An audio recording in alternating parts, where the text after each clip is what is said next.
Це наш терикон, це наші поля і села, і місто, крізь бурю і попіл, крізь грім і вогонь, стоїть Україна свята і пречиста.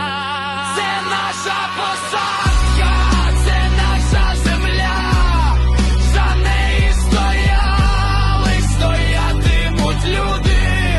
І навіть у пеклі, в останніх боях, ми знаємо точно, Україна буде. Ми виходимо на ноль, ми виходимо знов у поля, що війною почорніли.